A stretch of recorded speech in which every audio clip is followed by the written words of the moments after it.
چلو بسم اللہ نحمدہ ونصلی علی رسولہ الامین المکین الحنین الکریم الرؤوف الرحیم اما بعد فاعوذ باللہ من الشیطان الرجیم بسم اللہ الرحمن الرحیم۔ واجب الاحترام ساتھیو، اللہ تعالیٰ کا بے پایہ لطف و کرم اور اس کا احسان عظیم ہے کہ جس کی توفیق سے ہم اس کے ذکر کے لیے اس کے گھر میں جمع ہیں۔ آج بحمد اللہ تعالی ہم سورہ البقرہ کی آیت نمبر 170 اس سے اپنے سبق کا آغاز کریں گے۔ اللہ کریم نے ارشاد فرمایا وَإِذْ قِيلَ لَهُمُ اتَّبِعُوا مَا أَنزَلَ اللَّهُ قَالُوا بَلْ نَتَّبِعُ مَا أَلْفَيْنَا عَلَيْهِ آبَاءُنَا أَوَلَوْ كَانَ آبَاؤُهُمْ لَا يَعْقِلُونَ شَيْئًا وَلَا يَهْتَدُونَ۔ اللہ کے ارشاد فرماتے ہیں کہ جب ان کافروں سے یہ کہا جاتا ہے کہ جو اللہ نے نازل فرمایا اس کی پیروی کرو، تو کہتے ہیں بلکہ ہم تو اسی روش پر چلیں گے جس پر ہم نے اپنے باپ دادا کو پایا، اگرچہ ان کے باپ دادا نہ کچھ عقل رکھتے ہوں اور نہ ہی ہدایت پر ہوں۔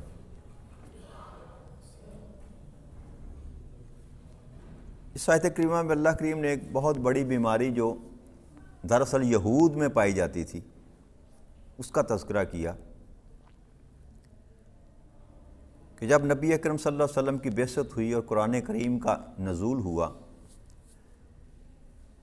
تو ان کو جب اللہ اور اللہ کے رسول نے یہ کہا کہ اب اس دین پر آ جاؤ، اس کتاب کو مان لو، یہ اللہ کی کتاب ہے، تو وہ کہتے تھے کہ ہم تو اپنے باپ دادا کے دین پر ہیں، ہم تو اسی کی پیروی کریں گے۔ تو اللہ کی ارشاد فرماتا ہے کہ چاہے ان کے باپ دادا جو ہیں وہ نہ عقل رکھتے ہوں نہ ہی وہ ہدایت پر ہوں۔ تو دو باتیں اللہ کریم نے یہاں پر جن کی وضاحت اللہ کریم نے کی، ایک تو یہ کہ باپ دادا یا اپنے بزرگوں کے نقش قدم پر چلنا یہ مطلقاً حرام نہیں ہے یا مطلقاً ممنوع نہیں ہے، کہ جیسے بعد ہمارے دوست بزرگ ساتھی جو ہمارے فقہی امام ہیں نا، مثلا 4 امام ہیں، امام اعظم ابو حنیفہ ہیں، امام شافعی ہیں، امام احمد بن حنبل ہیں، امام مالک ہیں، تو جو لوگ تقلید نہیں کرتے وہ یہ الزام یہ آیت مبارکہ اور جیسی آیت مبارکہ کو دلیل کے طور پر پیش کرتے ہیں کہ اللہ کریم نے کہہ دیا کہ بزرگوں کی پیروی کرنا یہ اب ان کی کافروں کی روش ہے، کیا کہ ہم تو اس روش پر چلیں گے جس روش پر ہمارے باپ دادا تھے، بڑے بزرگ تھے۔ تو ایسی بات ہرگز نہیں ہے، نہ ہی آیت کریمہ کا اطلاق ایسے کیا جا سکتا ہے۔ ایک تو رب کریم یہاں پر جو مخصوص خطاب ہے وہ یہودیوں سے کیا جا رہا ہے یہاں، کہ انہوں نے یہ اعتراض کیا تھا کہ ہم اپنے باپ دادا کی روش پر چلیں گے، اور ساتھ اللہ کریم نے جو شرط لگائی، جو سنائی نا لوگوں کو، کہ اگرچہ ان کے باپ دادا نہ کچھ عقل رکھتے ہوں اور نہ ہی ہدایت پر ہوں، تو اس نے سارا عقدہ ہی کھول دیا۔ وضاحت اللہ کریم نے فرما دی کہ جن کے باپ دادا بے عقل ہوں دین کے معاملے میں اور بے ہدایت ہوں، ان کی روش پر تو چلنا حرام قرار دے دیا۔ وہ سمجھ لیں کہ وہ کافروں کی روش ہے یا انکار کرنے والے یہودیوں کی روش ہے۔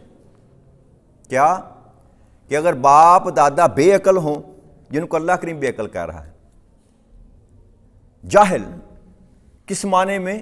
دین کے علم کے بارے میں، یہ نہیں کہ باپ دادا PhD یا فلاسفر ہے، ڈاکٹر ہے، انجینئر ہے تو وہ عقل والا ہوگا، نہیں، اس عقل کی بات اللہ کریم نہیں کر رہا۔ یہاں جو اللہ کریم کہہ رہا ہے نا لا یعقلون، اس کا مطلب یہ ہے کہ دین کا فہم نہیں رکھتے، دین کی خبر نہیں، دین کے معاملے میں جاہل ہیں، اور لا یہتدون، اور اسی طرح اللہ کی طرف سے ان کو ہدایت نصیب نہیں ہوئی، بے ہدایت ہے۔ تو ایسے بزرگوں کے نقش قدم پر چلنا جو ہے وہ حرام ہے. وہ ایون یہاں تک آپ کا باپ ہی کیوں نہیں بھائی، بزرگان دین یا اولیاء کرام بعد میں آتے ہیں، یاد رکھیے گا. آپ کے نزدیک سب سے زیادہ جو بزرگ ہے جس کی ادب اور تعظیم کا اللہ کریم نے حکم دیا قرآن کریم میں، وہ آپ کا باپ ہے، وہ آپ کی ماں ہے.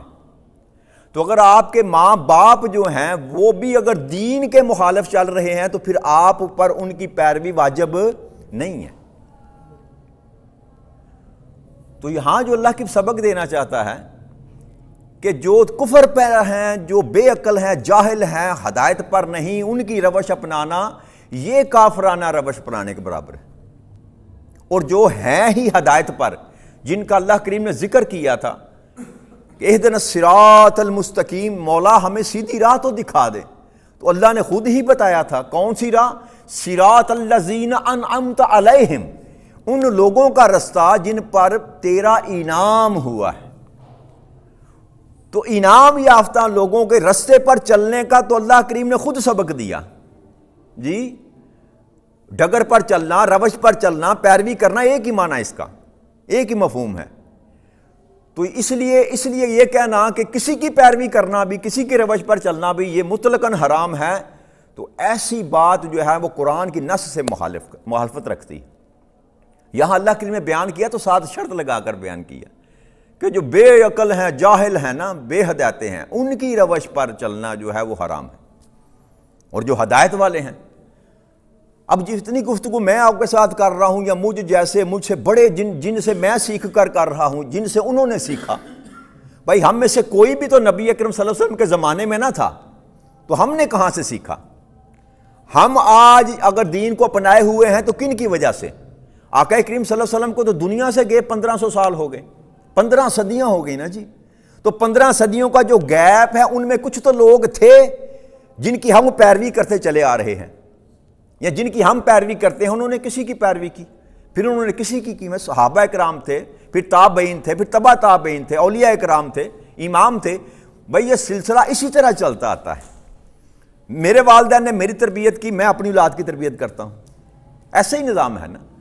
تو اس کنسیپٹ کو تھوڑا سا نا لائٹ ماحول میں دے کر نا جڑا اس پر گفتگو کرنی چاہیے. کنجس جیسے میں نے کہا تھا نا، گھٹن کے ماحول میں بیٹھ کر یہ گفتگو نہیں کرنی چاہیے کہ آپ بس آپ سے اپنے مہریں پھڑی ہوئی ہیں ایسے کر کے لگاتے چلے جائیں، یہ بھی حرام ہے، یہ بھی غلط ہے، یہ بھی حرام ہے، یہ بھی غلط ہے، یہ بھی حرام ہے. ایسی بات نہیں ہے. دین جو ہے نا، دین کو ٹوٹالٹی میں لینا چاہیے، جز میں نہیں لینا چاہیے. کہ آپ کو نہیں پسند نا، آپ سمجھتے ہیں کہ نہیں تقلید نہیں کرنی چاہیے، تقلید نہیں کریں، بھئی نہ کریں. کسی نے جبر تو نہیں کیا کسی پر، بھئی آپ نہ کریں.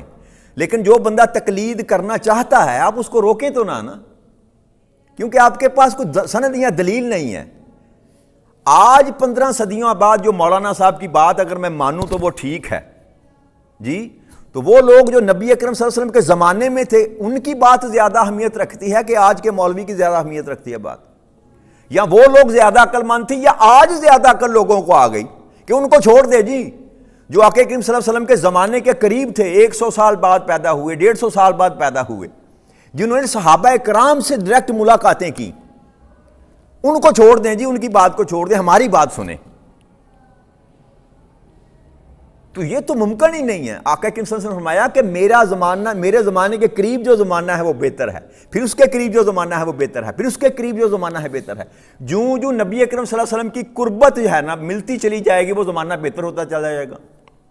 اور آپ پڑھ کر دیکھ لیں، تاریخ کو پڑھ کر دیکھ لیں. تو اس لیے قرآن کریم میں سے کوئی بھی حکم صادر کرنے سے پہلے بندے کو تھوڑا سا فراخ دلی کا ثبوت دے دینا چاہیے. ایسے ہی کہہ دینا جی نہیں اب سارا کچھ ہی حرام ہے، بس قرآن سے حذف کریں گے. بھائی قرآن سے کیسے حذف کرو گے؟ قرآن کا ترجمہ بھی تو کسی نے کیا ہے، انسان نے کیا.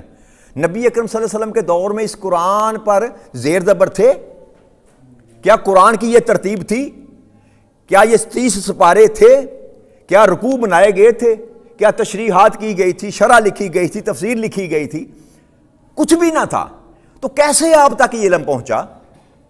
ہم عربی تو نہیں جانتے تھے، ہم عربی دان نہ تھے، ہماری یہ زبان نہ تھی.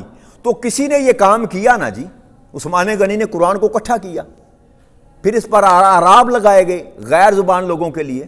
ویسے زیر زبر پیش کے بغیر جو کتابیں چھپی ہوئی ہیں پرانی جو ہیں وہ ہمارے سامنے رکھ دی جائے تو ہم سے پڑھی نہیں جائے گی.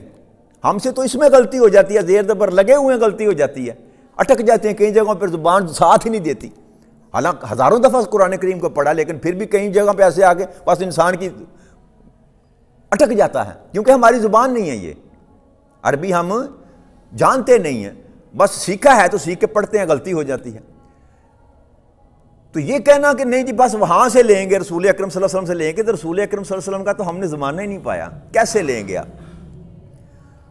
جن کا زمانہ انہوں نے پایا نا صحابہ اکرام نے, آگے تابعین کو دیا, تابعین سے آگے تبع تابعین نے لیا, پھر وہاں جو سال, 1.5 سال, 2 سال, 3 سال کا عرصہ تھا, اس دوران میں جو لوگ زندہ تھے انہوں نے اکٹھا کیا سارا نبی اکرم صلی اللہ علیہ وسلم کا اقوال, جن کو ہم حدیث مبارک کہتے ہیں, تو وہاں سے سب کچھ ہم اخذ کرتے ہیں. تو اگر حدیث کو چھوڑ دیا جائے تو ہمیں تو نماز پڑھنے کا طریقہ بھی نہیں آتا, کیسے پڑھیں گے؟ چلو میں مان لیتا ہوں آپ کی یہ بات, ہم تقلید نہیں کسی کی کرتے, تو مجھے بتا دیں کہ میں نماز کیسے پڑھوں. ہم امام اعظم ابو حنیفہ کو بھی نہیں مانتے, امام شافعی کو بھی نہیں مانتے, امام مالک کو بھی نہیں مانتے, کسی امام کو ہم نہیں مانتے. بھائی میرا یہ مسئلہ تو حل کر دیں کہ میں نماز کیسے پڑھوں. کہیں قرآن میں ذکر ہے؟ یہ تو کہا ہے وقیم الصلاۃ, یہ بھی کہا ہے ورکعوا مع الراکعین, لیکن رکوع کس کو کہتے ہیں؟ آپ کیسے حض کریں گے کہ یہ سے جھکنے کو رکوع کہتے ہیں؟ یہ بھی تو کسی نے بتایا نا کہ رکوع کا مطلب ایسے جھکنا ہے, یا سجدے کا مطلب سر زمین پر رکھنا ہے, ہمیں کیا خبر؟ تو اس لیے ایسی بات جو کرنا ہے نا, یہ محض یہ ہے کہ ہٹ درمی ہے, اور دین میں ہٹ درمی نہیں چلتی. دین میں اللہ نے قانون اور قاعدہ بتا دیا, کہ پھر یہ کہا تھا نا کہ ان لوگوں کے رستے پر نہ چلانا جو گمراہ ہوئے, جو رستے سے بھٹک گئے. تو یہاں بھی بات وہی کی جا رہی ہے کہ اگر تو باپ دادا بھٹک گئے ہیں, گمراہ ہیں, تو ان کے رستے پر چلنا پھر حرام ہے. لیکن اگر باپ دادا آپ کے اسی دین پر ہیں, یعقوب علیہ السلام کا جو آخری پہلے پارے کے آخر میں ہم نے ذکر کیا تھا کہ کیا اس وقت آپ موجود تھے جب حضرت یعقوب علیہ السلام کو موت آ رہی تھی, تو اپنے بیٹوں سے پوچھا کہ کس کی عبادت کرو گے, تو انہوں نے کیا جواب دیا تھا؟ آپ کے باپ دادا کی. آپ کے تو سنت تو مل گئی قرآن سے نا کہ باپ دادا کی روش پر چلنا جو ہے تو یہ تو انبیاء کی سنت ہے. کیوں؟ اگر باپ دادا حق پر ہیں, شرط کیا ہے؟ اگر باپ دادا حق پر ہیں تو ان کی روش پر چلنا حرام نہیں ہے. اور ہمیں تو عقل ہی ان سے ملی یار, ہمیں تو عقل ہی ان لوگوں سے ملی, ان کا صدقہ ہے جو آج ہم بول رہے ہیں, ورنہ ہم نے کہاں سے سیکھنا تھا؟ ہمیں تو ہدایت ہی ان لوگوں نے دی. یہ بر اعظم یہ بر صغیر جس کو کہتے ہیں, ہندوستان پاکستان, یہاں اسلام کون لے کر آیا؟ بزرگان دین آئے نا جی, داتا علی حجویری آئے, محی الدین چشتی آئے, بابا فرید الدین چشتی آئے, یہ لوگ دین لے کر آئے. کوئی غزنی سے چلا, کوئی بغداد سے چلا, کوئی شام سے چلا, کوئی فلسطین سے چلا, وہ لے کر دین یہاں پر آئے. تو اب جنہوں نے دین اس بر صغیر پاک و ہند میں لے کر آئے ان کو چھوڑ دیں جی, ان کی بات ہم نے نہیں ماننی. جنہوں نے محنتیں کی, جنہوں نے دین کو پھیلایا, ان کو چھوڑ دیں جی, ان کی بات نہیں ماننی. تو ایسی سوچ جو ہے نا جاہلانہ سوچ ہے. بس توازن برقرار رکھیں. آپ اعتدال والی جو بات شروع میں ہم نے پہلے رکوع میں کی تھی نا, اللہ نے فرمایا میں نے تجھ کو اعتدال والی قوم پیدا کیا, اعتدال پر رہیں. انتہا پسندی جو ہے نا اس کو بھول جائیں. یہ ہمارے مذہب میں جائز, یہ حرام ہے. انتہا پسندی حرام ہے کہ اپنی بات پر اڑ جانا, بس نہ قرآن کی سننی, نہ سنت کی سننی, نہ کسی بزرگان دین کی سننی, اپنی بات پر اڑ گئے ہم جی. جو ہماری بات مانتا ہے وہ حق پر ہے, جو نہیں مانتا وہ حق پر نہیں ہے. یہ سوچ جو ہے یہ سوچ غلط ہے, یہ سوچ غلط ہے. بھئی اگر میں غلط ہوں, میری نماز کا طریقہ غلط ہے, تو میں جانوں میرا خدا جانے, میں جانوں میرا نماز کس کی قبول ہوتی ہے, کس کی نہیں قبول ہوتی. کسی انسان کے پاس سند ہے بھائی ہاتھ کھول کر جو نماز پڑھتا ہے, یا ہاتھ چھاتی پر رکھ کے جو نماز پڑھتا ہے, یا ہاتھ ناف کے اوپر جو رکھ کر نماز پڑھتا ہے, وہ پڑھتا کیا ہے؟ آپ کسی اہل حدیث سے پوچھیں کیا پڑھتے ہو بھائی, اللہ اکبر کہہ کے ہاتھ باندھ کے, ایسے ہاتھ باندھتے ہیں نا, وہ کیا پڑھتے ہو؟ وہ کیا کہے گا؟ الحمدللہ رب العالمین. اہل سنت والجماعت سے پوچھیں بھائی تم ناف کے نیچے ہاتھ رکھ کر جب اللہ اکبر کہہ کے ہاتھ باندھتے ہو تو کیا پڑھتے ہو؟ تو وہ کیا جواب دے گا؟ الحمدللہ رب العالمین. اچھا شیعہ سے پوچھ لیں یار تم ہاتھ چھوڑ کر نماز جب پڑھتے ہو, اللہ اکبر کہہ کر ہاتھ چھوڑتے ہو, تو کیا پڑھتے ہو؟ تو وہ بھی کہے گا الحمدللہ رب العالمین. تو مسئلہ کہاں ہے؟ جی اللہ کو تو سارے پکار رہے ہیں، اسی کی تعریفیں کر رہے ہیں، اسی کو رب مان رہے ہیں، اسی کو رحمان مان رہے ہیں، اسی کو رحیم مان رہے ہیں، ہمیں کیا مسئلہ ہے؟ اگر میری نماز غلط ہے، ہاتھ چھوڑ کر پڑھنی غلط ہے تو وہ جانے اور میں جانوں، اگر ہاتھ ناف کے اوپر رکھ کر نماز پڑھنی غلط ہے تو وہ جانے اور میں جانوں، اگر ہاتھ چھاتی پر رکھ کے پڑھنی غلط ہے، رفع یدین کرنا غلط ہے تو وہ جانے تو میں جانوں۔ بھئی تمہارا سر درد کہاں سے آ گیا جی؟ تم نے کہاں ٹھیکہ لے رکھا ہے سارے زمانے کا؟ میں نے کب ٹھیکہ لے رکھا ہے سارے زمانے کا؟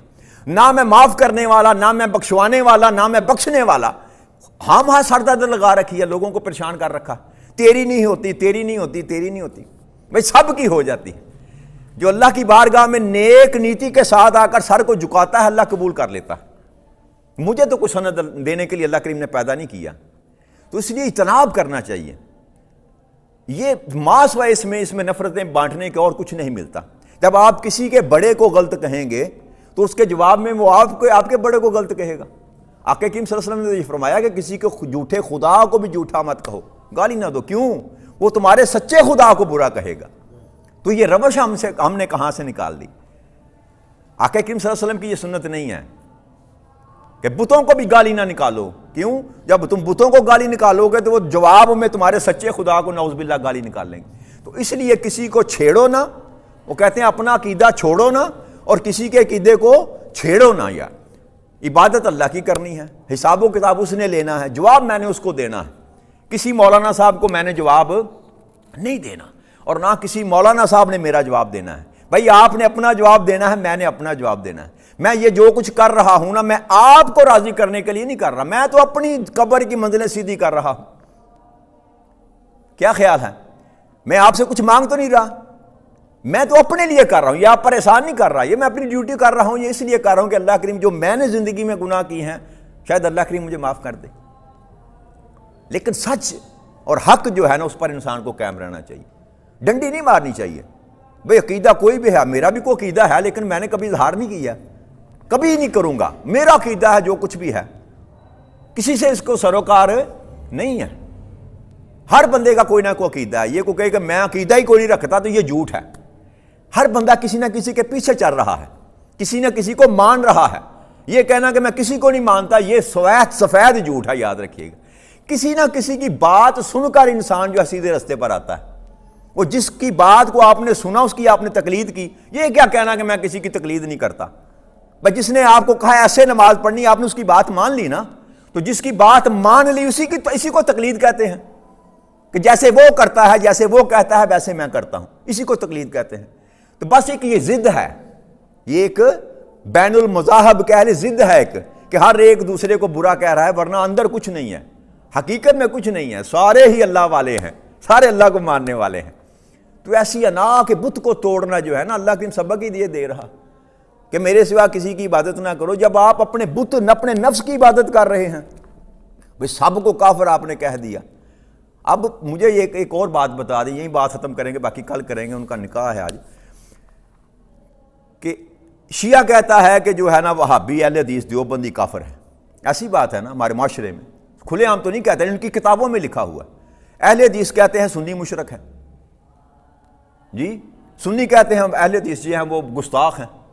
بھئی ساروں کو آپ نے اٹھا کر دین سے فارغ کر دیا نا جی، سارے فارغ ہو گئے۔ اب مجھے بتائیں، جب دنیا کے معاملہ دیکھیں اور آپ اپنی ریشو نکالیں تو 1 ارب 70 کروڑ مسلمان ہیں، وہ کدھر گئے؟ بھائی سنی بھی کافر ہو گیا، شیعہ بھی کافر ہو گیا، اہل حدیث بھی کافر ہو گیا، دیوبندی بریلوی بھی کافر ہو گیا، تو وہ جو دنیا کی تعداد لکھی ہوئی ہے 1 ارب 70 کروڑ مسلمان، وہ کدھر گئے؟ بھائی دوسری دنیا کے جو کھاتے میں آپ سارے کے سارے مسلمان ہیں، 1 ارب 70 کروڑ مسلمان ہیں، لیکن ہم ایک دوسرے کو ماننے کے لیے تیار نہیں ہیں۔ زمانہ مانتا ہے کہ 1 ارب 70 کروڑ ہیں، کتابیں اٹھا کر دیکھ لیں، انسائکلوپیڈیا دیکھیں جا کر، UN کے چارٹر پر جا کر دیکھیں کہ مسلمانوں کی تعداد کتنی ہے، وہ کہیں گے 1 ارب 70 کروڑ۔ تو ہم یہاں کسی ایک کو بھی مسلمان ماننے کے لیے تیار نہیں۔ تو یہ رویہ غلط ہے، یہ رویہ جو اللہ کریم نے ارشاد فرمایا نا کہ جو ہدایت پر ہے نا اس کے رستے پر چلو۔ جو اگر آپ کا باپ دادا ہدایت پر نہیں ہے تو حکم یہ ہے، بے ادبی آپ نہیں کر سکتے، لیکن ان کی روش پر چلنا حرام ہے۔ کیا نبی کریم صلی اللہ علیہ وسلم کے دور میں صحابہ کرام تھے جن کے والدین جو تھے وہ مشرک تھے؟ آخری بات کرتے ہیں جنگ بدر میں، غزوہ بدر میں حضرت ابوبکر صدیق کا بیٹا کافروں کی طرف سے لڑ رہا تھا، مشرک تھا. تو جب جنگ ختم ہوگی نا تو ملاقات ہوئی تو کہنے لگے کہ ابا جان آپ 3 دفعہ میری تلوار کے نیچے آئے ہیں، 3 دفعہ جنگ کے دوران، لیکن میں نے آپ کو باپ سمجھ کر چھوڑ دیا، باپ سمجھ کر چھوڑ دیا. تو ابوبکر صدیق نے پتہ کیا کہا؟ بیٹے تو کبھی 1 دفعہ بھی میری تلوار کے نیچے آتا میں تمہیں کبھی نہ چھوڑتا. یہ فرق ہے. اگر وہ دین حق پر نہیں ہے تو پھر کوئی رشتہ نہیں، پھر کوئی رشتہ نہیں. اگر دین حق پر ہے تو پھر سارے ہی رشتے ہیں. تو اس لیے ان باتوں کو چھوڑ دیں، یہ گھٹن والا ماحول ختم کریں، عقیدہ اپنا رکھیں. میں بار بار آپ کو یہ کہتا ہوں نا، اپنے عقیدے پر رہیں یار، لیکن یہ ہے کہ کسی کے عقیدے کو غلط مت کہیں.